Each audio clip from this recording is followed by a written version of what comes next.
मग इंटरनेटवर सर्च करायला लागलो. तिकडनं पुस्तकं मागवली. खूप पुस्तकं नाही आहेत. मी जे काय करीन ते मला परत करता यायला पाहिजे. तुमचं चित्र, आर्टिस्टचं चित्र त्याच्या हातामध्ये ओरिजिनल ज्या स्टेजमध्ये होतं, ज्या स्थितीमध्ये होतं, त्या स्थितीमध्ये द्यायला पाहिजे मी.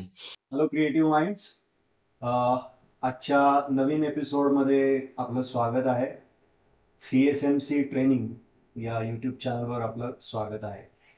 आज आपल्याबरोबर एक वेगळ्या पद्धतीचे गेस्ट किंवा एक आर्टवर्कला लिफ्ट करणारं जे महत्त्वाचं काम असतं, जे फ्रेमिंग असतं, तर त्यामधले expert mister and Mrs Lahoti यांचं मी स्वागत करतो या चॅनलवर. थँक्यू. आणि आज आपण जाणून घेऊयात की नुसतंच चित्र हा एक प्रकार झाला, पण चित्राला फ्रेमिंग का गरजेचं असतं, चांगलं दिसणं या पॉइंट ऑफ व्ह्यूनी, आणि चित्राची जे चित्र म्हणा किंवा फोटोग्राफ म्हणा, कुठली वस्तू म्हणा, त्याचं फ्रेमिंग केल्यानंतरचं आयुष्य कसं वाढवू शकतं, या विविध एरियाजवर आपण बोलणार आहोत. So first of all thank you so much, तुम्ही तुमचा वेळ दिला. धन्यवाद. सो निर्माण फ्रेम्स या टायटल खाली, नावाखाली गेली साधारण किती वर्ष आपण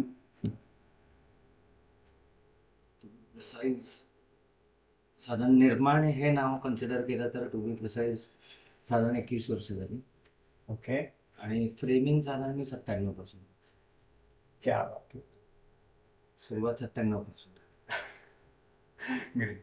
सो आणि आता याच्यामध्ये म्हणजे थोडंसं पुढं जायच्या आधी किंवा आपण डायरेक्ट फ्रेमिंगवर यायच्या आधी मला थोडंसं तुमचं एज्युकेशनल बॅकग्राऊंड किंवा याच्या संदर्भात ऐकायला आवडेल, कारण का आय नो की एक सेक्टर वेगळा आहे आणि आत्ता जे काम चाललेलं आहे तो सेक्टर कम्प्लिटली वेगळा आहे, पण ऑडियन्सला तुमच्या तोंडून ऐकायला आवडेल. 2017 साली गिल्ड सर्टिफाईड फ्रेमिंग हा एक इंटरनॅशनल कोर्स आहे फ्रेमिंगमध्ये.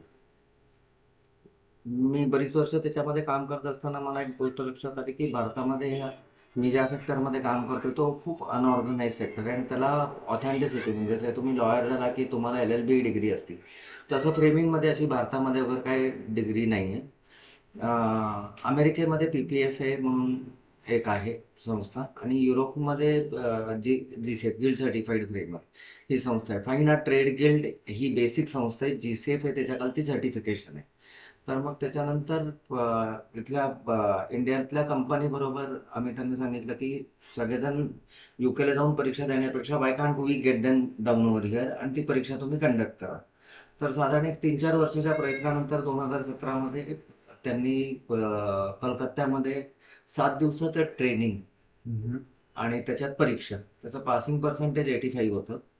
त्यांचे फाईन आर्ट ट्रेड गिल्डचे स्टीफन सर जर्मनीवरून ते आलेले होते ट्रेनिंग द्यायला, आणि त्यांनी ज्या काही अद्भुत गोष्टी शिकवल्या आणि त्यातून जे ॲक्च्युअल फ्रेमिंगचं महत्त्व काय आणि तुम्ही योग्य मटेरियल कसे वापरले पाहिजे, योग्य टेक्निक कसे वापरले पाहिजे. कारण आपल्याकडे भारतामध्ये ट्रेनिंगचा जो विषय आहे किंवा फ्रेमिंगचा तो पिढीजात आलेला आहे. युजली त्याला कुठेही कोर्स नाही आहे. तर ज्यांनी कोणी सांगितलेलं आहे किंवा चुकातून शिकून की बाबा हे केल्यानंतर हे चुकले तर त्याच्यामुळे चित्र खराब झालंय असं हे झालंय, तर ते त्या ह्याच्यातून ते कोर्स केल्यामुळे बऱ्याचशा गोष्टी क्लॅरिटी आली, डॉक्युमेंटेशन आलं. आणि दुसरी गोष्ट, जर एखादं माझ्याकडे जुनं पेंटिंग येत असेल, मी म्युझियमचं काम करत असेल, तर मी सर्टिफाईड आहे असं आपल्याकडे भारतामध्ये नसल्यामुळे ती परीक्षा देणं माझ्यासाठी खूप महत्त्वाचं वाटत होतं की ओके, मी या गोष्टीवर मी ऑथेंटिकली बोलू शकतो, मी ऑथेंटिकली काम करू शकतो, माझ्याकडे ते सर्टिफिकेशन. तर 2017 साली गिल्ड सर्टिफाईड फ्रेमिंग ही डिग्री घेतली. आणि तसं एज्युकेशन 12वी नापासिंग, पॅशन आहे म्हणून ते आहे. हां. आणि फ्रेमिंग जेव्हा सुरू केलं साधारण 97 साली फ्रेमिंग सुरू करायचे रिझन असं होतं, मी आधी पोस्टर विकायचो. पोस्टर विकताना खूप जण फ्रेम मागायचे, मी करत नव्हतो, त्यामुळे मी ते दुसऱ्यांना करायला दिलं. तो मला कधी वेळेवर द्यायचा नाही, त्यामुळे कस्टमर त्याच्यानंतर जे काय मला मिठ्या मारायचं त्यातून हे ठरवलं की आपण स्वतः का नाही चालू करायचं. मग त्यातून ऍक्च्युली म्हणजे तेव्हा 97 साली खूप साधे फ्रेमिंग असायचे, एवढ्या गोष्टी अवेलेबल नव्हत्या कुठल्याही. मग तिथून फ्रेमिंग सुरू करून आम्ही गिफ्ट शॉपला मेजरली सप्लाय करायचो. 99 मध्ये सीमा जॉईन झाली. हा, ती बॅक एंड ऑफिस सगळं बघायची, मॅन्युफॅक्चरिंग सगळं बघायची, आणि मी तेव्हा सेल्स बघायचो. आम्ही साधारण 100 शॉप्सला तेव्हा सप्लाय करायचो. तेव्हा फ्रेमिंग हा गिफ्ट आर्टिकल कॅटेगरी होता. मग तसं करता करता जेव्हा त्याच्या डिटेलिंग मध्ये गेलो, 2002 पासून साधारण मशिनरी इंडियामध्ये यायला लागली, आणि इंटरनेट खूप स्लो होतं, पण इन्फॉर्मेशन अवेलेबिलिटी यायला लागली 2001-2002 पासून. मग 2003 मध्ये बऱ्यापैकी इन्फॉर्मेशन, मग त्याच्यामध्ये लक्षात आलं की बाबा जर मला हा बिझनेस सोडून जर मला पुढं कंटिन्युअसली करायचं असेल, कारण शेवटी प्रत्येक प्रॉडक्टला एक लाईफ सायकल आहे. मी ते प्रॉडक्ट म्हणून करायचो, मी ते फ्रेमिंगपेक्षा ते प्रॉडक्ट म्हणून करायचं, तर त्याची लाईफ सायकल जर मला पुढे जायचं असेल आणि कंटिन्युअसली करायचं असेल तर काय. मग 2005 मध्ये आम्ही मशीन्स घेतली फ्रेमिंगचे. 2002 पासून 3 पासून साधारण प्लास्टिक मोल्डिंग इंडियामध्ये अवेलेबल व्हायला लागले. मशीन झाले, त्यामुळे आधी जी कारागिरी होती, म्हणजे आधी 45 डिग्रीवर तो करायचा, खेळा ठोकायचा, ती प्रॉपर कारागिरी होती. ती कारागिरी मशीननी तेव्हा टेक ओव्हर केली. त्यामुळे मशीनिंग, मग मशीन कसे वापरायचे, त्याच्यामध्ये मशीन काय काय, जे मॉर्सचा मॅन्युअल कटर घेतला मशीन, ज्याच्यावर आपण plastic moulding, wooden moulding cut करू शकतो, अंडर पिनर घेतला. त्यामुळे जी बेसिक आधी जी कारागिरी लागायची, ती कारागिरी त्या मशीनवर गेली, आणि फिनिशिंग खूप चांगलं यायला लागलं. आणि मग तिथून फ्रेमिंगची सुरुवात झाली. सुरुवातीला परत आम्ही करत असताना सेक्टर तोच ठेवला होता, पण काम करताना लक्षात आलं की जर मटेरियल एवढी अवेलेबिलिटी आहे, तर आपण वेगळ्या पद्धतीने अजून काम का करू शकतो. मग आम्ही त्याच्यात कस्टमाइज फ्रेमिंगवर लक्ष द्यायला लागलो.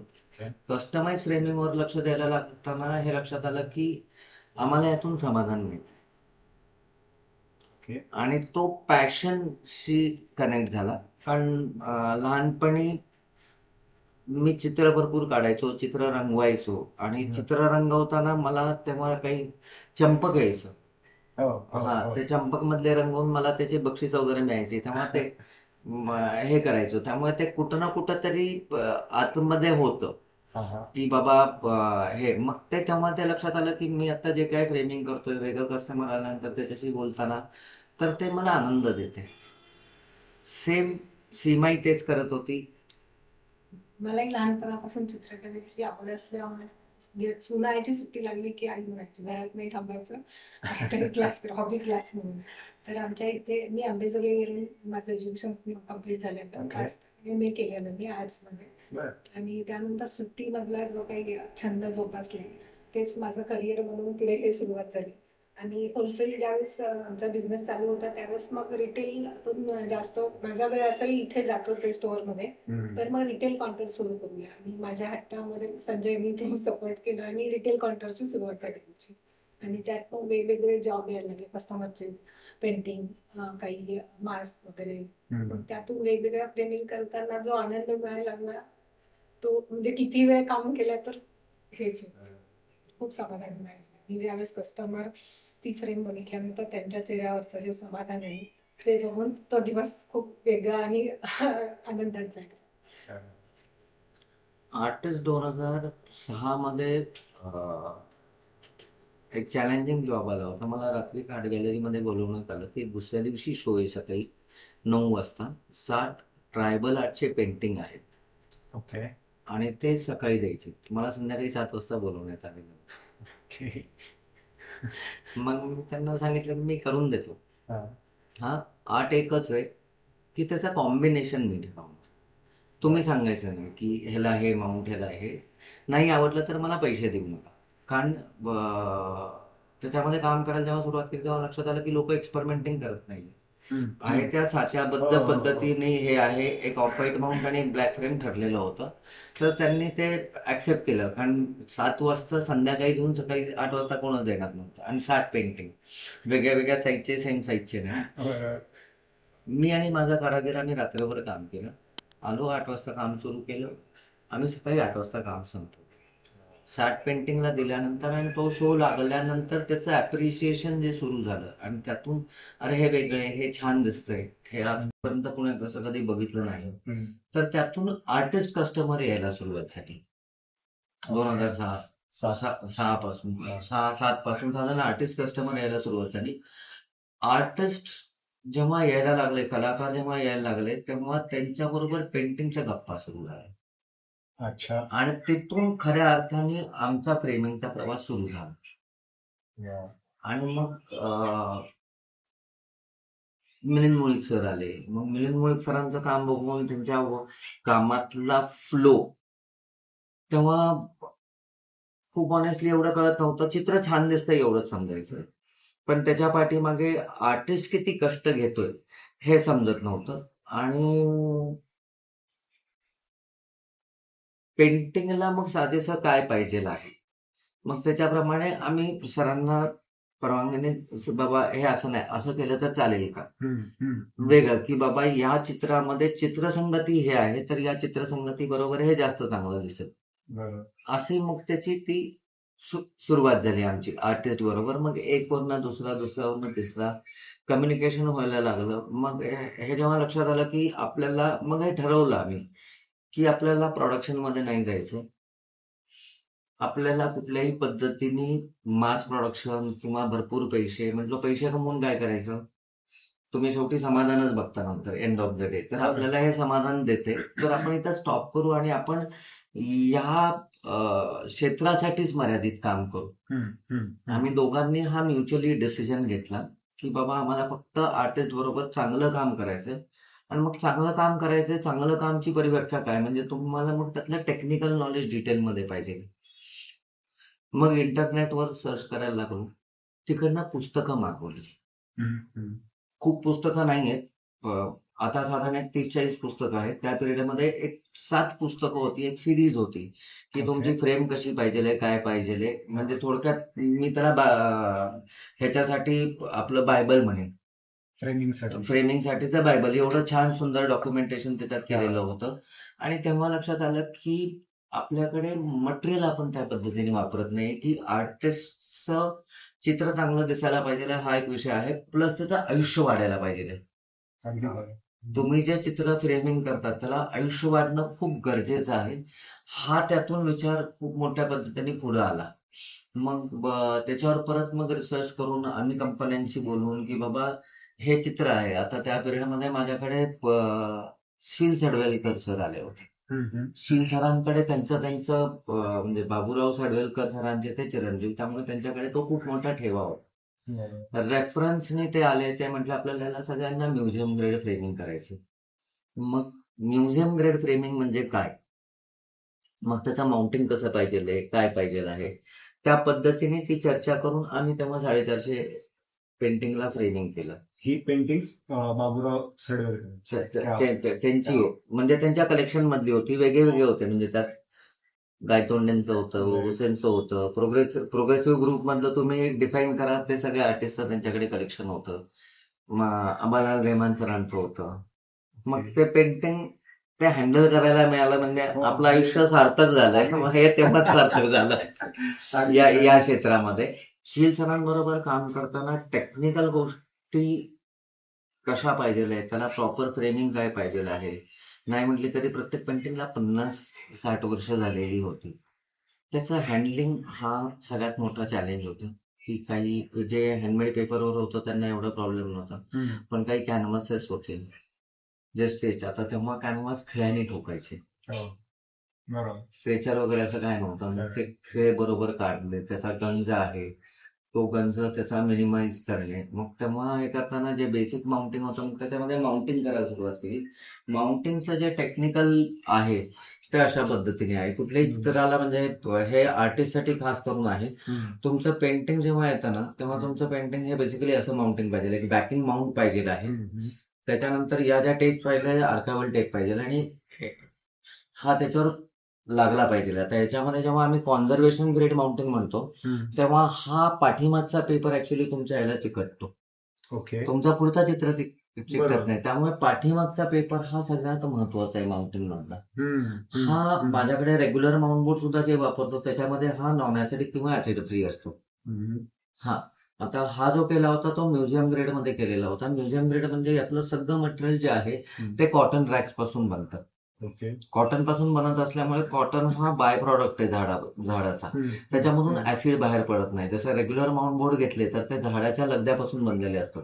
जसे तुमचे documents over a period yellow होतात, ब्राऊन होतात, तो डॉट ट्रॅव्हल होतो, तसं म्युझियम ग्रेड माउंट बोर्ड मध्ये काही होत नाही. त्यामुळे म्हणजे बेसिकली फ्रेमिंगच्या मटेरियलमुळे तुमचं चित्र कधी खराब होत नाही. ओके. 90% गोष्टीमध्ये तुमच्या फ्रेमिंगचं चुकीचं मटेरियल वापरल्यामुळे तुमचं चित्र खराब होतं. आता तुम्ही फॅब्रिओनाचा पेपर घेतला, म्युझियम ग्रेड कॉटनचा पेपर घेतला आणि जर तुम्ही साधं माउंट बोर्ड घेतला आणि फ्रेमिंग केलं तर ते मटेरियल तुमच्या चित्राला खराब करणार आहे. त्यामुळे योग्य माउंटिंग आणि बेसिक रूल फ्रेमिंग मधला मी JCF जेव्हा शिकवतो तेव्हा आम्हाला सरांनी शिकवलं, मी जे काय करीन ते मला परत करता यायला पाहिजे. तुमचं चित्र, आर्टिस्टचं चित्र त्याच्या हातामध्ये ओरिजिनल ज्या स्टेजमध्ये होतं, ज्या स्थितीमध्ये होतं त्या स्थितीमध्ये द्यायला पाहिजे मी. तर हे जे काय माउंटिंग आहे पाठीमागच्या बोर्डमुळे पहिला ऍडव्हान्टेज हा होतो की त्याला सपोर्ट मिळतो. पाठीमागून जो आपण हार्डबोर्ड लावतो त्यातला जो ऍसिड वगैरे आहे तो तुम्हाला इथं ट्रॅव्हल व्हायला होत नाही. या ज्या टेप आहेत या लिनिनच्या लिनको कंपनीच्या टेप्स आहेत. या मी आहे तशा रिमूव्ह करू शकतो म्हणजे तुमचा पेपरचा कुठलाही पार्ट न खराब करता. त्यामुळे हे 100% रिव्हर्सिबल आहे. आणि हा असा विंडो आता युजली कसं करतात, या विंडोला चित्र लावतात आणि सेलोटेप लावतात. हा तर तुम्ही जेव्हा सेलोटेप काढणार आहे तर सेलोटेप मधल्या ग्लू मधला ऍसिड तुमच्या चित्राला खराब करणार आहे. हा तर त्या सगळ्या गोष्टी तुमचं चित्र किती वर्ष टिकायला पाहिजे हे तुमच्या हातात आहे. माझं म्हणणं प्रत्येक आर्टिस्टसाठी हेच आहे की फक्त क्रिएटिव्ह लोकांना ती मुभा असते गेल्यानंतर जिवंत राहायची. एक्झॅक्टली. बाकी कोणालाही मुभा नसते. बाकीचे जिवंत असतात, फोटो फ्रेम मध्ये असतात, पण तुम्ही तुमच्या पेंटिंगच्या माध्यमातून तुम्ही नंतर अमर राहतात. तर तुम्हाला तुमचं आयुष्य किती वाढवायचंय अशा पद्धतीने तुम्ही विचार करा. त्याच्यामध्ये बजेट नाहीये. बरं तुम्ही हीच गोष्ट आपल्याकडे तो अवेअरनेस नाहीये. तुम्ही ज्या पद्धतीने मी एक्सप्लेन करतो प्रत्येक आलेल्या कस्टमरला, मी करतो, सीमा करतो की बाबा हे चित्र तुमचं या टाईपमध्ये आहे तर तुम्हाला या कॉन्झर्वेशन ग्रेड फ्रेमिंग किंवा म्युझियम ग्रेड फ्रेमिंग पाहिजे आहे. तर त्याच्यासाठी आम्ही जे तुम्हाला एक्सप्लेन करतो हे तुम्ही तुमच्या बाहेरला एक्सप्लेन करा. तर आमचा एक्सपिरियन्स असा आहे की आर्टिस्ट करत नाही, पण त्याचं व्हॅल्युएशन बघून जेव्हा कस्टमर आमच्याकडे येतात आणि त्याला मटेरियल सजेस्ट करतो तो करतो. जर तो करत असेल तर त्याला एक आहे त्यांनी पैसे दिलेले असतात, ती इन्व्हेस्टमेंट असते. तेच जर आर्टिस्टनी केलं तर सेल पॉइंट ऑफ व्ह्यूनी हे बाहेरलाही समजणार आहे की आर्टिस्टला स्वतःच्या पेंटिंगची काळजी आहे. तुम्ही ती कॉस्ट वाढवू शकता, तुम्ही कॉस्ट वाढवण्याचं पाठीमागचं कारण देऊ शकता. हा पण जर त्या पद्धतीने केलं over a period, longer time period मध्ये 100% त्याच्यावर खूप मोठा इफेक्ट होईल आणि फरक पडेल. हे जसं माउंटिंग आहे मग त्याच्यामध्ये मग ग्लासेसचे वेगवेगळे प्रकार आहेत. किंवा या इथं मी एक सॅम्पल ठेवलेलं आहे. बेसिक कॅटेगरीमध्ये हे 3 टाईप मध्ये ग्लासेस आहेत. प्लेन ग्लास, म्युझियम ग्लास आणि एज ग्लास. एज ग्लास म्हणजे नॉन रिफ्लेक्टिंग ग्लास आपल्या भाषेमध्ये. ह्याच्यामध्ये बेसिकली मी रेग्युलर ग्लास आणि आर्ट ग्लास हे कंपनीचं नाव आहे. 3 बेसिक मेजर फरक आहेत. एक ह्याच्यामध्ये जर तू बघितलं तर ह्याच्यामध्ये कलर शिफ्ट कुठेही होत नाही. तुम्हाला डोळ्यांना आहे तो कलर दिसतोय. सेकंड, समोरून बघताना रिफ्लेक्शन नाहीये. आणि तिसरी गोष्ट याच्यामध्ये युव्ही प्रोटेक्शनचं पर्सेंटेज आहे. त्यामुळे पेंटिंगचं फेडिंग 99% म्युझियम ग्रेड वापरलं तर तुमचं फेडिंग अजिबात होत नाही. आजच्या तारखेला टेक्नॉलॉजी सुद्धा अशा अवेलेबल आहेत की तुम्हाला ज्या म्हणजे चित्र लावल्यानंतर सुद्धा ज्या तुम्ही लाईट लावता त्याच्यावर युव्ही रेज इमिट होऊ नये असे सुद्धा हे आलेले आहेत. तर अशा टाईपने तुम्ही वेगवेगळे ग्लासेस वापरू शकता. आणि चित्राला तुम्ही कशी फ्रेम करता, काय करता, याच्यासाठी बेसिक 3 टाईपचे मटेरियल आहेत. एक प्लास्टिक आहे, अल्युमिनियम आहे आणि वूड आहे. आता मेजरली प्लास्टिक वापरलं जातं किंवा फायबर लोक म्हणतात, आम्ही प्लास्टिक म्हणतो. कारण ते सिंथेटिक मटेरियल आहे. म्हणजे जसं थर्माकोल बनतं तसं ते पॉलिस्टेरिलिन मटेरियल आहे. ओके. तर ते आतमध्ये कुठलंही मोल्डिंग जर तुम्ही बघितलं तर हे आतमध्ये असे साधारण बबल्स दिसतात. अच्छा. ओके. हो. त्याला स्ट्रेंथ नाहीये, ते भरीव मटेरियल नाही. बरोबर. फोम इमल्शन प्रोसेसनी ते भरलं जातं. ओके. हा त्यामुळे जेव्हा फ्रेमिंग करतो 2-3 गोष्टी आम्ही याच्यामध्ये टेक्निकली बघतो की त्याची वेट कॅरिंग कॅपॅसिटी किती आहे. बरं. म्हणजे लोक मोठ्या फ्रेमला छोटी फ्रेम लावतात, मग ती काही दिवसानंतर खालती थडदिशीन पडती. हा तर या गोष्टी कन्सिडर करणं त्याचं म्हणजे असे 1/2 इंच पासून साधारण एक 5 इंचीपर्यंत फायबरमध्ये फ्रेम आहे. मग काही गोष्टींमध्ये अशा टाईपमध्ये जिथं वेट फॅक्टर कन्सिडर करून फ्रेमिंग करायचं आहे तिथं अशा मेटल फ्रेम सुद्धा वापरतो बऱ्याच ठिकाणी. म्हणजे वेट फॅक्टर मग त्याच्यामध्ये काय आहे त्या पद्धतीने. जीसीए जेव्हा झालं तेव्हा एक गोष्ट लक्षात आली की फ्रेमिंग हे वेगवेगळ्या 5 कॅटेगरीमध्ये डिवाइड आहे. तोपर्यंत माहित नव्हतं. Okay. Minimum level, budget level, commended level, conservation level आणि म्युझियम ग्रेड लेवल. तर हे जे लेवल्स त्यांनी ठरवलेले आहेत ते प्रत्येकाच्या मटेरियलच्या क्वालिटीप्रमाणे ते ठरवलेले आहेत. मिनिमम लेवल म्हणजे जे सगळ्यात स्वस्त आहे किंवा जे तुम्ही देवस्थानच्या बाहेर ज्या तुम्ही फ्रेम वगैरे विकत घेता त्या टाईपमध्ये. बजेट लेवल म्हणजे सर्टिफिकेट किंवा कॉर्पोरेट गिफ्टिंगला वगैरे ज्या साधारण वापरतात. कमेंडेड लेवलमध्ये तुमच्या प्रत्येक मटेरियलचं एक मोजमाप असतं. माउंटबोर्ड किती थिकनेसचा आहे, त्याचे लेअर किती आहे, अशा टेक्निकल गोष्टीमध्ये मग तुम्ही ग्लास जी वापरता ती कुठल्या क्वालिटीची आहे, हार्डबोर्ड सगळे मटेरियल त्याचं एक स्टँडर्ड स्पेसिफिकेशन सुरू होतं कमेंडेड लेवलपासून. कॉन्झर्वेशन लेवल आणि म्युझियम लेवल या तिन्ही लेवलला प्रत्येक मटेरियलचं स्पेसिफिकेशन ठरलेलं आहे. तेव्हाच ते त्या कॅटेगरीमध्ये जातात. आता काम करताना आम्ही हे ठरवलं की आपण खालच्या 2 कॅटेगरीमध्ये काम नाही करायचं. अच्छा. मिनिमम लेवल आणि बजेट लेवलमध्ये काम नाही करायचं.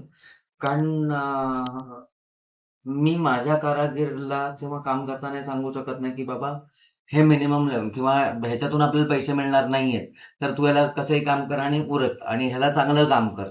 तर ते तसं होत नाही. बरं. त्या कारागीरला ती एक सवय लावलेली असते की तुला हे काम असंच करायचंय.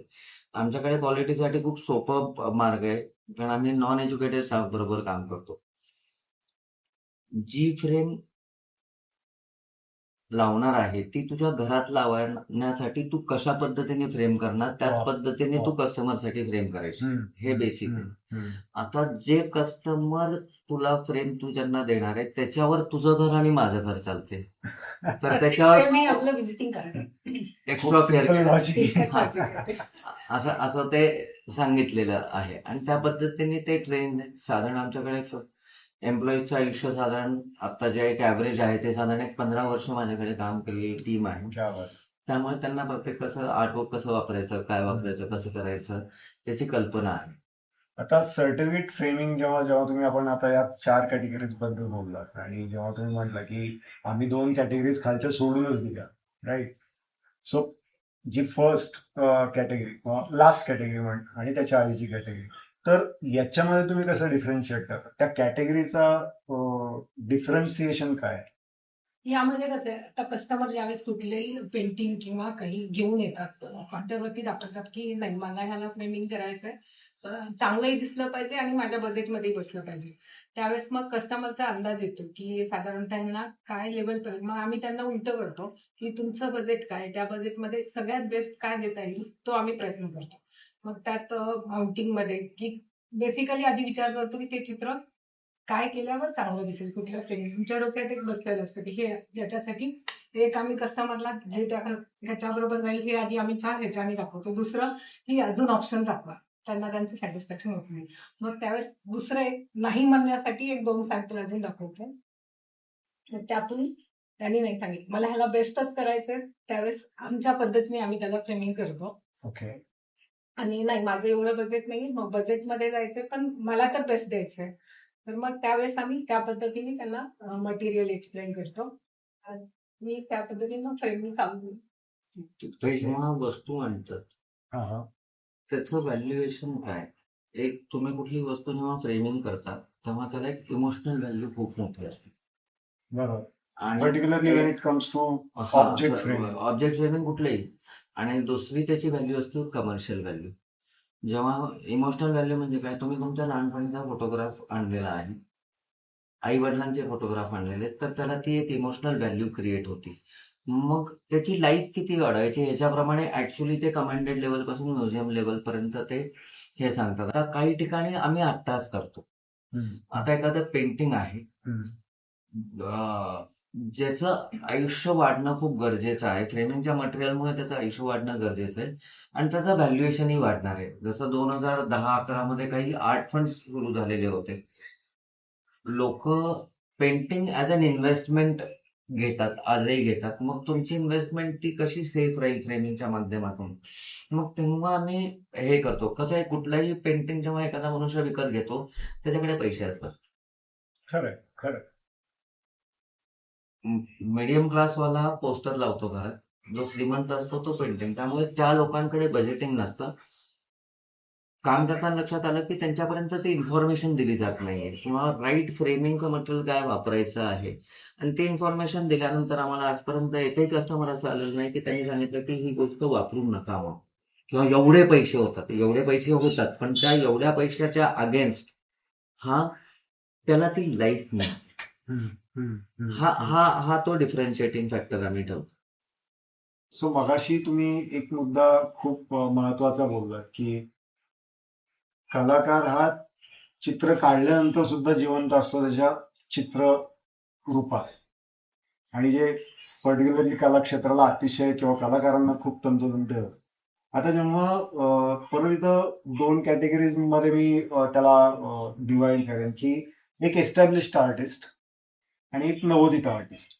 आणि आपण जेव्हा आधी बोललो तर काही काही कलाकारांचे चित्र तुम्ही परत रिफ्रेमिंग केलं हो. की कदाचित त्या काळी वापरलं गेलेलं मीडियम असेल किंवा तेव्हा ती लिमिटेशन्स होती. Now technology has change and some more advance. So अशी काही उदाहरणं तुम्ही सांगू शकाल की यावेळेस ते झालं बट आफ्टर दॅट आम्ही ही पेंटिंग रिफ्रेमिंग केलं आणि तेव्हा we change this process. Scenario असे आणि सॉरी याच्यात अजून मला विचारावं वाटलं की तेव्हा फ्रेमिंग करताना तुमचा विचार वेगळा होता आणि आता तुमचा विचार बदलला, असं कधी झालंय? हो, ह्याच्यामध्ये थोडस मी बॅकला जाईन. म्हणजे हिस्ट्री ऑफ इंडियन फ्रेमिंग असा जर विचार केला, म्हणजे जेव्हा ते वस्तू जेव्हा येते तर ते आपल्याकडे आधी भिंती चित्र काढायचे. आपल्याकडे फ्रेमिंग हा विषय नव्हता. फ्रेमिंग हा विषय पाश्चात्कडचा होता.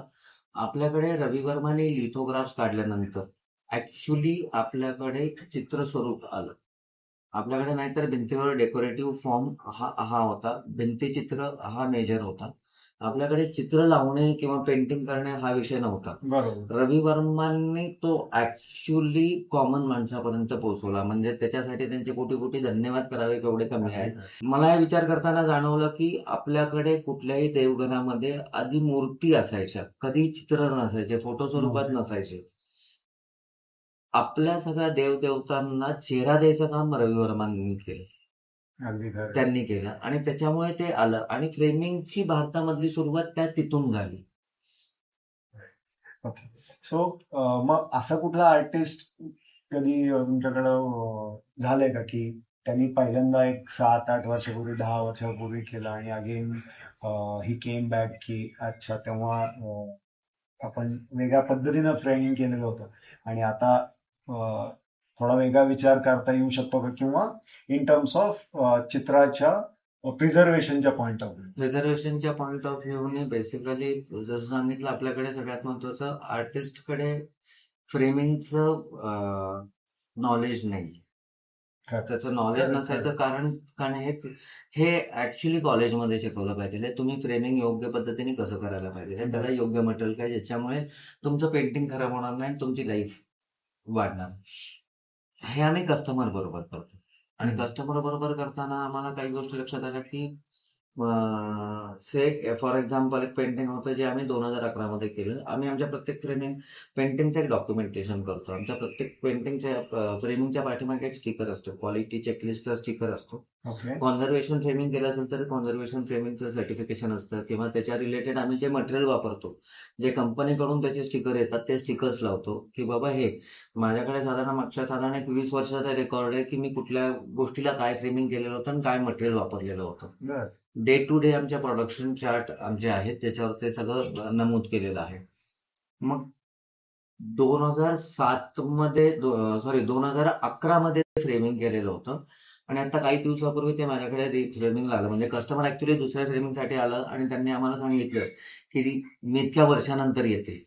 मग म्हटलं तेव्हा काय फ्रेम केलेली होती? ते म्हटले तेव्हा पेंटिंग फ्रेम केलेलं होतं. कोणाचं होतं?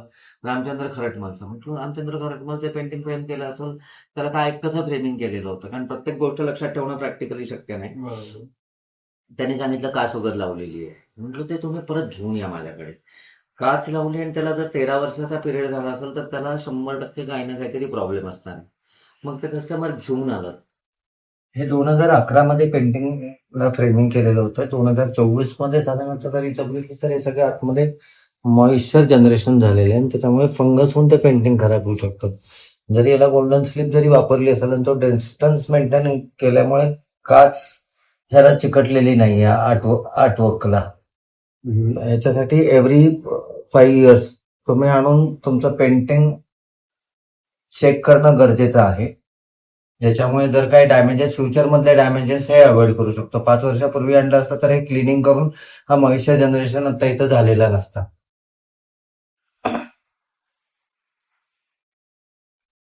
तर ब्लॅक पोर्शन असल्यामुळे त्या तिथं ते पॉइंट दिसतात. बाकीच्या कलरमध्ये ते तेवढे दिसत नाहीयेत. पण ओव्हरऑल तो सगळीकडे तो मॉइश्चर आतमध्ये जमा झालेला आहे. पण मग is it applicable for museums also? म्हणजे म्युझियम्स मध्ये quantity it is applicable for everywhere. For Okay. Museums आता कसं आहे याच्यामध्ये म्हणजे it comes down to weather conditions.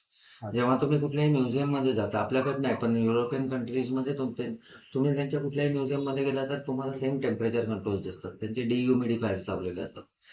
आपल्याकडे काम करताना लक्षात आलं की आपल्याकडे सगळ्या गोष्टी अबेंडन्स मध्ये भरपूर आहे. खरं त्यांच्याकडे त्या लिमिटेड रिसोर्सेस मध्ये त्यांची म्हणजे आपल्याकडची जेवढी हिस्ट्री भारतीय इतिहास एवढा जुना आहे आणि आपल्याकडे एवढं आहे की आपल्याकडे त्याची किंमत नाहीये. कारण तुम्ही कुठल्याही गावाकडे जरी गेला तर गावाच्या पाठीमागे एखादी शिलालेख पडलेली असते आणि त्याच्यावर लोक बसलेली असतात. अगदी खरं. तेच म्युझियम मध्ये तेच पाश्चात्य देशांमध्ये नाहीये. ते खूप कमी आहे. त्यामुळे ते प्रिझर्वेशन करून त्याचं योग्य पद्धतीने ते ठेवतात जे आपल्याकडे होत नाही. त्यामुळे तो म्युझियम्समध्ये आपल्याकडच्या म्युझियम्समध्ये जे आता मी औंध म्युझियमचं काम केलं. औंध म्युझियम जेव्हा नवीन झालं म्हणजे पूर्ण एक बिल्डिंग एवढी अख्खी बिल्डिंग तिथं बांधली गेली आणि त्याचे तेव्हा 450 मिनिएचर्स परत लावले गेले डिस्प्ले केले. ते 450 मिनिएचर्स आम्ही सगळं फ्रेमिंग केलं. 7 दिवस राहिलो. दिवस रात्र काम केलं. सायझेस ठरल्या. आउटर साईज कट करून आम्ही तिथं नेल्या आणि आतलं विंडो माउंट कटर वगैरे सगळं तिथं नेऊन आम्ही तिथं काम केलं आणि तिथं साधारण 450 फ्रेमिंग आम्ही केले. तेव्हा त्यांनाही सांगितलेलं होतं की तुम्ही जे आता मटेरियल वापरताय ठीक आहे ते गव्हर्नमेंट आहे तुम्हाला लिमिटेशन आहे नॉलेज नाहीये किंवा पुढच्या अधिकाऱ्यालाही नाहीये XYZ रिझन्स पण तुम्ही हे चेक करायला पाहिजे. आपल्याकडे दुर्दैवी स्थिती अशी आहे की सगळे सत्यानाश होणार. जर तुम्ही औंध म्युझियम मध्ये गेला तर त्याचं कॅनव्हासचं फ्रेमिंग म्हणा मिनिएचर पेंटिंगचं फ्रेमिंग म्हणा खूप हॉरिबल अवस्थेमध्ये आहे. आपल्याकडे टेम्परेचर कंट्रोल्स नाहीयेत. इन्स्पेक्शन अजिबात नाहीये. जसं आता सांगितलं विचारलं इन्स्पेक्शन हा खूप मोठा विषय. प्रत्येक आर्टिस्टने त्याचं पेंटिंग 2 वर्षांनी कमीत कमी हे करायला पाहिजे. दुसरी गोष्ट जर भिंतीवर लावली असेल तर तुम्ही कमीत कमी दर 6 महिन्यांनी कुठलंही चित्र पाठीमागून चेक करायचं. भिंतीला जी ओल येते ती तुम्हाला पुढं कधी दिसत नाही. ती कधी दिसती जेव्हा भिंतीच्या ओलमधून पाठीमागच्या बोर्डमधून ट्रॅव्हल करून तो फंगस पुढे येतो तेव्हा दिसतं. बरोबर. Precaution is better than cure. त्यामुळे पाठीमागून हे करणं खूप गरजेचं आहे. त्या पद्धतीने तुम्ही ते म्हणजे एकतर पहिले 5 वर्ष आर्टिस्ट जर स्वतः काम करत असेल आणि जर स्वतः तो साशंक असेल की आपल्याला काय पद्धतीने करायचं, तर त्याने 2 वर्षांनी त्यांनी चेक करावं. त्याला परत वेगळे पॅरामीटर्स आहे. तुम्ही कुठल्या मटेरियलमध्ये काम केलेलं आहे, कॉन्झर्वेशन ग्रेडमध्ये केले आहे, कमेंडेड लेवलमध्ये केलेले आहे का कशामध्ये. पण कुठल्याही लेवलमध्ये जरी फ्रेमिंग केलेलं असेल तरी तुम्ही दर 5 वर्षांनी येऊन तुम्ही चेक करणं खूप गरजेचं आहे. So my next question is की जेव्हा तुम्ही एखादं चित्र बघता, मगाशी तुम्ही म्हटलं की आम्ही काही गोष्टी सजेस्ट करतो, राईट? तर तुमचं चित्र बघून झाल्यानंतर, म्हणजे सुरुवातीचा ट्रेंड तुम्ही मगाशी तुमच्या बोलण्यात आला की स्ट्रेट फॉरवर्ड काळी पट्टी आणि ठरलेला टिपिकल माउंट आणि विषय संपला. पण एखादं चित्र तुमच्याकडं आलं, त्या चित्राचं सौंदर्य जपत त्याला एनहान्स करणारी फ्रेम प्लस त्याचं लाईफ हा टेक्निकल पार्ट, तर तुमची थॉट प्रोसेस यामध्ये कशी असते? म्हणजे या चित्राला काळी फ्रेम लावायची, एवढी थिकनेस पाहिजे, एवढा बोल्डनेस पाहिजे, व्हॉट एव्हर. सो ती थॉट प्रोसेस कशी असते? त्यावेळेस आम्ही कस्टमरला आधी विचारतो, तुम्ही हे चित्र लावणार कुठे आहेत? तर मग ते सांगतात की ह्या हॉलमध्ये म्हणून. त्यावेळेस तिथल्या इंटिरियरचा, तिथल्या कलर कॉम्बिनेशनचा आधी विचार करतो. मग Okay. साईज, तिथे असणारी स्पेस किती आहे, मग त्यांना माउंटिंग किती पाहिजे, ह्या बेसिक गोष्टी आधी विचारतो, कलर वगैरे. आणि त्यानंतर मग इथे काय चांगलं दिसेल आणि ते त्या चित्राबरोबरही परफेक्ट केलं पाहिजे. हे सगळे शेड मॅच करून मग आम्ही त्यांना ते एक्सप्लेन. आता याच्या अजून खोलात जातो की मी काही तुमचे फ्रेमिंग्स बघितलेत की जे लिटरली ऍबस्ट्रॅक्ट, म्हणजे ऍबस्ट्रॅक्टचे तुकडे केलेले आहेत आणि त्याला आतून सिल्वर, इनर बाजू सिल्वर केली, आउटर बाजू ब्लॅक आहे. आता ह्याच्यामध्ये खूप ऑनेस्टली तो कॉन्ट्रीब्युशन जातो आमच्यापेक्षा जास्त कस्टमरचा, कारण तो रेडी असतो एक्सपेरिमेंटेशनला. ट्रू. कस्टमर पैसे देणार आहे त्यामुळे तो जसं सांगेल. पण हे ऍक्च्युली हे आता जे बोलणं झालं ना, ते एक आर्किटेक्ट बरोबर काम केलेलं होतं. मला सांगितलेलं होतं की जेव्हा ऍबस्ट्रॅक्ट चित्र बघितलं तेव्हा 8 प्रिंट्स यायचे फ्रेमिंगला, की ह्याला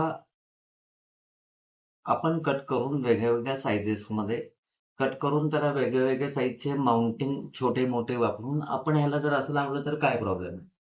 ते लगेच तयार झाले. हो चालेल, मला काय प्रॉब्लेम नाही संजय, खूप छान आहे, असं करू. मग त्याला आम्ही माउंटिंग सुद्धा जे केलं ते सगळीकडे अनिवन केलं. 5 तुकडे केले चित्राचे, 1, 2, 3, 4, आणि त्याला माउंटिंग सुद्धा वेगवेगळ्या, म्हणजे काही ठिकाणी 2 इंच, साईडला 4 इंच, असं वेगळं माउंटिंग करून आतमध्ये फक्त ते चित्र एकरूप दिसावं, त्याची कंटिन्युटी परत दिसावी म्हणून आतमध्ये सिल्वर फ्रेम वापरली आणि आउटलाईन ब्लॅक वापरली. त्याला परत ते कट करताना त्याचा जो शेप आहे ना, तो स्क्वेअर नाही आला. पण गरज काय स्क्वेअर फ्रेमची?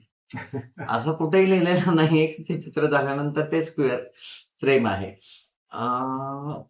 हे चॅलेंजेस म्हणून आम्ही की वेगळं काय, म्हणजे एक टिपिकल पॅटर्न मध्ये न जाता आम्ही दोघं हे कायम विचार करतो की ह्याला आपण वेगळ्या पद्धतीने म्हणण्यापेक्षा ह्याला काय गरजेचं आहे किंवा त्याच्या पाठीमागे आपण काय विचार लावू शकतो. ओके. लोकांच्या ह्याच्यामध्ये आणि आमच्या ह्याच्यामध्ये सगळ्यात मोठा फरक तो आहे की आम्ही त्याच्या पाठीमागे आधी विचार लावतो. म्हणजे आल्यानंतर आमचा पहिला प्रश्न कस्टमरला हा असतो की फ्रेमिंग का करायचं. मग त्यांनी त्यांची स्टोरी लाईन सांगितली ना, मग आम्ही त्यांच्या शूज मध्ये जाऊन विचार करतो की त्यांना काय पाहिजे. आणि जेव्हा हे होतं, जेव्हा ते सांगायला सुरुवात करतात, इमोशनल गोष्टी जेव्हा असतात ना, तेव्हा एक बॉन्डिंग म्हणा, आर्टिस्ट बरोबर म्हणा, कस्टमर बरोबर म्हणा, कोणाबरोबर सुद्धा ते एक वेगळ्या पद्धतीने होतं. म्हणजे जस्ट ऑफ द ट्रॅक जेव्हा आम्ही मुनीचं अरंगेत्रम केलं तेव्हा आम्हाला वाटलं की आपल्याला खूप कमी लोकांना बोलवायला लागेल, आणि जेव्हा आम्ही लिस्ट केली तेव्हा साधारण 800-900 जणांची लिस्ट झाली. ओके. त्यातले 700 जण आमचे कस्टमर होते. म्हणजे त्या रंगेत्रमला तिथं लोकांना उभं राहायला जागा नव्हती, म्हणजे उभं राहून लोकांनी बघितलं. तर ह्या दोन्ही गोष्टी म्हणजे आम्हाला फ्रेमिंगने ह्या गोष्टी खूप चांगल्या पद्धतीने दिल्या की एक फॅमिली बॉन्डिंग झालं. कारण तुम्ही कुठलीही गोष्ट, म्हणजे बेसिकली कुठलीही गोष्ट जेव्हा तुम्ही फ्रेमिंग करायला आणता, जसं सांगितलं मग त्याला एक इमोशनल स्टोरी अटॅच असते, आणि ती स्टोरी तुम्ही कोणाबरोबर सुद्धा शेअर नाही करू शकत, कारण ती पर्सनलाइज असते. आणि ती पर्सनलाइज स्टोरी त्या फ्रेमिंगला योग्य पद्धतीने विचार करून त्याला फ्रेमिंग देण्यासाठी ती आमच्याबरोबर शेअरिंग केली जाते. आणि ती शेअरिंग केल्यानंतर ती परत कुठे डिस्क्लोज होणार नाही, ही काळजी आम्ही आजपर्यंत घेत आलेलो आहे, ती फक्त आमच्यापर्यंत राहते. त्यामुळे ते जे बॉन्डिंग आमचं कस्टमर बरोबर होतं ना, ते खूप वेगळ्या प्लॅटफॉर्मवर होतं. ह्या एवढ्या पिरियडमध्ये आम्ही एक गोष्ट खूप कटाक्षाने करतो. आम्ही कुठल्याही पेंटिंगचा फोटोग्राफ काढत ॲज अ वा. Rule. Okay. As a rule. जर पाहिजे असेल तर ते आर्टिस्टकडून मागवतो, की मी ह्याला वेगळ्या पद्धतीने फ्रेमिंग केलेलं आहे, तर तो रेफरन्स म्हणून मला दे. बर. कारण ती प्रॉपर्टी माझी नाही आहे. तुम्ही जेव्हा अगदीच एखादी वस्तू अगदीच. माझ्याकडे फ्रेमिंगला घेऊन येता, तेव्हा फ्रेमिंग पुरतं ती वस्तू माझी असते. त्याच्यानंतर ती मला परत द्यायची असती आणि आजच्या सोशल मीडियाच्या युगामध्ये ते खूप हो हो. हे होऊ शकतं आणि खूप पर्सनलाइज गोष्टी असतात. बरं बरं. म्हणजे आम्ही वेगवेगळ्या पद्धतीने इमोशनल व्हॅल्यू असलेल्या खूप केलेल्या आहेत. म्हणजे त्यात एक आम्हाला बॉम्बेवरून आलेलं होतं. सिद्धिविनायकच्या ते दर्शनाला गेले होते, तेव्हा तिथल्या महाराजांनी त्यांना दिलेलं फूल होतं. ओके.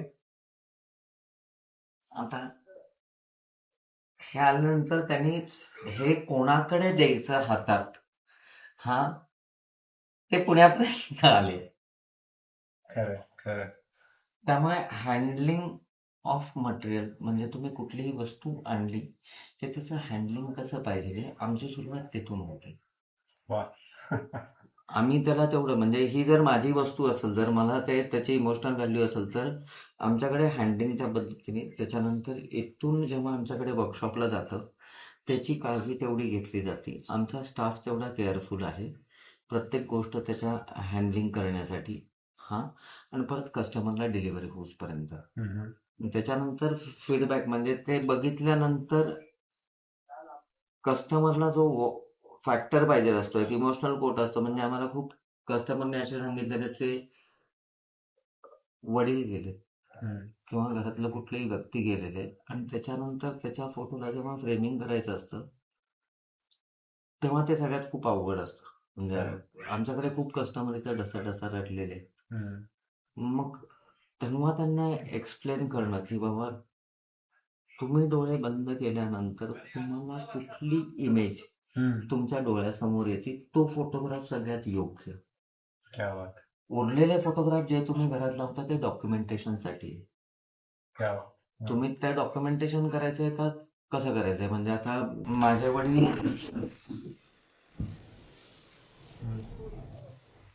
जाऊन एक आता 4 वर्ष होतील डिसेंबरमध्ये. पण माझ्या इमेजमध्ये तो आहे, नॉट नेसेसरी. आता तेच माझ्या घरामध्येच फ्रेम करून देतं ना त्यांना, पोर्ट्रेटची फ्रेम माउंट, ते हार लावतात. मी हार नाही लावत. मी त्याला plain simple black and white, मला ब्लॅक अँड व्हाईट आवडतं. मला त्यांची मेमरी तशी आहे. त्या पद्धतीने मग हा जो विचार आहे कुठल्याही गोष्ट फ्रेमिंग करताना, आम्हाला कस्टमरचा फीडबॅक असा आहे की तुम्ही जेव्हा सांगितलं असं की अशा पद्धतीने फ्रेमिंग, तुम्ही चित्र निवडा सगळ्यात महत्त्वाचं. पुढचं काम एडिटिंग वगैरे आपण इनाऊन्स करतो, आपल्याकडे टीम आहे. हा डोळ्यात टचकन पाणी येतं फ्रेम झाल्यानंतर, बघितल्यानंतर. आणि ही पावती आमच्यासाठी. चित्रपलीकडं सुद्धा बरेच विचार असतात, हे जाणवत आहे आणि ते दिसतंय तुमच्या कामातनं. मला अजून एक प्रश्न विचारा असं वाटतं की आता दिसणारं चित्र की जे सगळे कलाकार करतात आणि सध्या एक चित्रकार आहेत की जे अंध व्यक्तींसाठी काम करतात, अंध व्यक्तींसाठी चित्र काढतात, चिंतामणी असं. चिंतामणी असं सर. आणि त्यांचं जेव्हा मी स्वतः त्यांचा चाहता आहे आणि मी त्यांची बघितलेले आहे आणि म्हणजे चित्र आहे, अंध व्यक्ती एन्जॉय करतात. आता ह्या चित्रांचं फ्रेमिंग म्हणजे त्यांचं जे इंटेन्शन आहे, मी काही फोटोग्राफ्स पाहिले की ज्या पद्धतीने फ्रेमिंग केलंय, मग तेव्हा काय थॉट होतं तुमचं? आता सरांनी जेव्हा पहिल्यांदा ब्रेलमध्ये काम केलं होतं, सरांनी हा शो डिस्क्लोज होण्याच्या आधी सरांनी बोलवलेलं होतं. संजय फ्रेमिंग करायचे, मी काही पेंटिंग काढलेले इथल्या स्टुडिओवर नाहीये, मी दुसरीकडे काम करतो, तिथे जाऊ. आणि तेव्हा त्यांनी मला ते लता दीदींचं पोर्ट्रेट आणि ती पूर्ण स्टोरी दाखवली. तेव्हा सगळ्यात मोठा प्रॉब्लेम होता आणि खूप मोठा चॅलेंज होता. कारण मी त्याच्यानंतर अर्धा तास मी निस्तब्ध होतो. युजली फ्रेमिंग करताना आम्ही एक गोष्ट लक्षात घेतो की आम्ही इमोशनली त्याच्यामध्ये इन्व्हॉल्व नाही व्हायला पाहिजे. मग कारण इमोशनली इन्व्हॉल्व झाल्यानंतर आमचा व्ह्यू पॉईंट होतो. जे घरात लावणार आहे त्यांचा व्ह्यू पॉईंट माझ्यासाठी खूप महत्वाचा होतो. मी त्याच्यामध्ये इन्व्हॉल्व एवढा झालो आणि ती जे काय पद्धतीने त्याने जे काय काम केलेलं होतं त्याच्या पाठीमागचा एवढा विचार होता. मी खूप प्रभावित झालो होतो. म्हणजे आजही आहे आणि ते प्रभाव पडण्यासारखंच आहे. अगदीच. पण परत न्यूट्रल यायला, न्यूट्रल येऊन परत त्याच्यावर विचार करायला खूप खूप वेळ गेला. मग त्याला त्या पद्धतीने एकतर शोसाठी वेगळ्या पद्धतीने फ्रेमिंग केलेलं होतं. त्या साइजेस खूप छोट्या होत्या. 6 फूट बाय 6 फूट होत्या. त्यांचा पहिला जो शो हो. झाला. म्हणजे त्यांनी एकतर ते चित्र ॲब्स्ट्रॅक्ट फॉर्ममध्ये आणि त्याच्या साईडला पूर्ण ब्रेलमध्ये लिहिलेलं होतं, की आतमधलं चित्र काय आहे, ते अंध व्यक्तींना वाचून ती स्टोरी लाईन कळावी. त्या शोला मी गेलेलो होतो. म्हणजे मी त्या शो बरोबर सुद्धा ट्रॅव्हल केलं होतं. जे पेंटिंग नेत होतं त्या टेम्पो बरोबर सुद्धा मी गेलेलो होतो. कारण त्या हिस्ट्रीचा मला एक पार्ट व्हायचं होतं. वा. ते ज्या पद्धतीने ते ज्या वैचारिक लेवलने पेंटिंग करतात, ते खूप वेगळ्या लेवलचं आहे. म्हणजे प्रत्येकाचा थॉट प्रोसेस वेगळा असतो. पण जेव्हा ओरिजिनल क्रिएटिव्हिटी येते आणि त्या क्रिएटिव्हिटी बरोबरची जोड आहे ती सगळ्यात महत्वाचं त्यांच्या प्युरिटीची. बरोबर. यातून मला पैसे मिळेल नाही मिळेल तरी चालेल, पण मला हे समाजाला देणं लागतं. ही जी भावना आहे हे त्यांच्या पेंटिंगमधून कळतं. आणि असाच एक पेंटिंग त्यांनी आणलेलं होतं, की जिथं रक्षाबंधनसाठी हे सगळे लोक सीमा लोकांवर त्या ह्यांच्यासाठी घेऊन जातात आणि ते माझ्याकडे घेऊन आलेले होते, की संजयला फ्रेमिंग करायचे. आणि परत जसं मी प्रत्येकाबरोबर का करायचं ह्याच्या पाठीमागचं मला सांगा. तेव्हा त्यांनी मला सांगितलं, की हे सगळे जे आहेत हे पेंटिंग इथं नाहीये. हे सगळे अंध व्यक्ती सीमेवर घेऊन जवानांसाठी सैनिकांना जाऊन भेटणार आहेत ओके. आणि तिथं हा कार्यक्रम होणार आहे. आणि तिथं सुद्धा तिथल्या एरियातले जे आहेत ते येणार आहेत. म्हटलं मग ह्याला तुम्ही त्याच्या पुढची थॉट काय, हे माझ्याकडे नाही करायचं. मी तुम्हाला कन्सेप्च्युअली याला कसं अजून एनहान्स करता येईल तसं हे करून लो लाकडी फ्रेम करा आणि त्याला फिजिकल तार लावा. कारण कुठल्याही जेव्हा कंपाऊंडिंग येतं किंवा कुठल्याही सीमारेषा येतात तेव्हा तिथं तारेचं कंपाऊंड असतं. तर ते तारेचं कंपाऊंड लावल्यानंतर त्या पेंटिंगची स्टोरी लाईन हे होईल. आणि हे त्यांनी अप्रिशिएट केलं. मग त्यांनी ते वा. सुताराकडून करून त्याला व्यवस्थित तार वगैरे जोडून केली तो कॉन्ट्रीब्युट सक्सेस. आणि त्याचा इम्पॅक्ट जो आहे तो यांना खरं.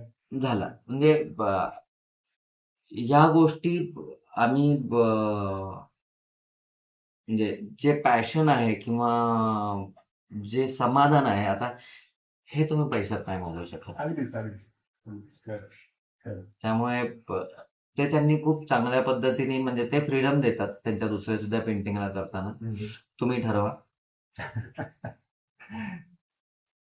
आता मगाशी मॅमच्या बोलण्यात आलं की तुम्ही वर्कशॉप हँडल करा.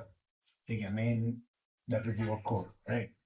आता हे असे क्रिएटिव्ह थॉट्स येतात, ते एक्झिक्युशन करायचं ठरतं आणि मग is it of course it's all about passion. तुम्हाला या गोष्टी सगळ्या आवडतात का? पण शेवटी एका सर्टन पॉईंट नंतर काही गोष्टी अशा असतात की we have to face that challenge at one point, particularly when we are executing that work, right.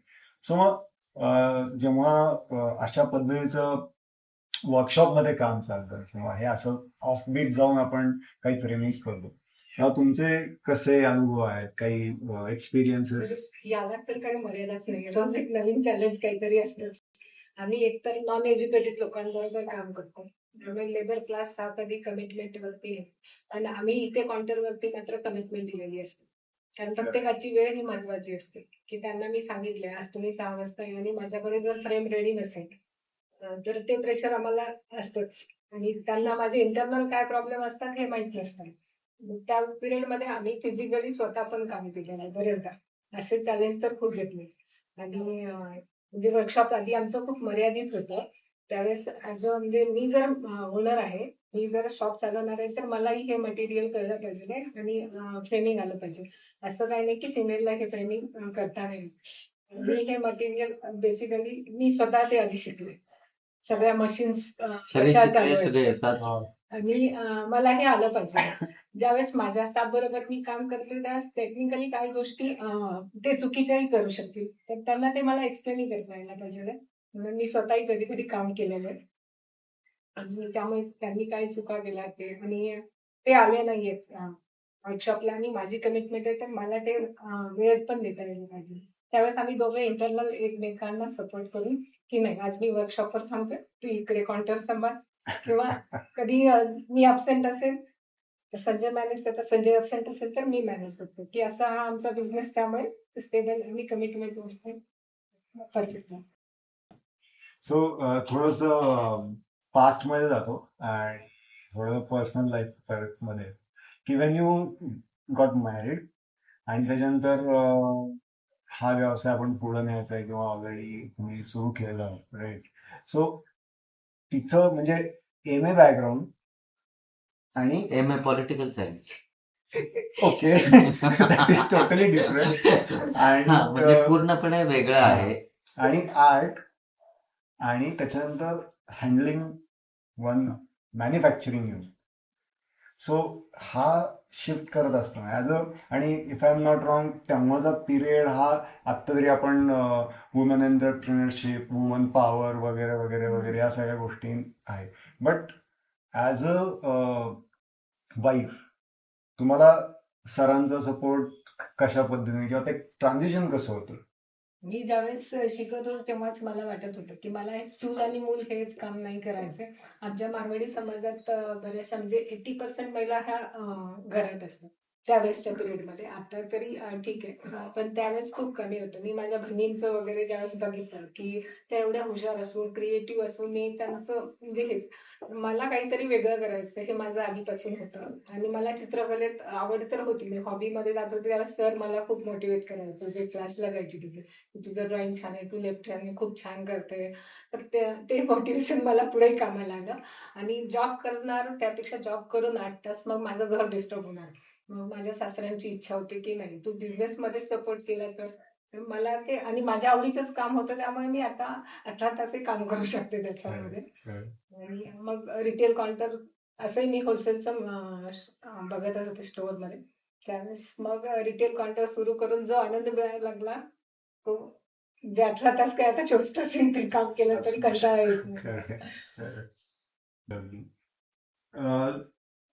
चित्रांव्यतिरिक्त तुम्ही वस्तूंना सुद्धा हे करता. मगाशी तुम्ही उल्लेख केला त्या फुलाचा.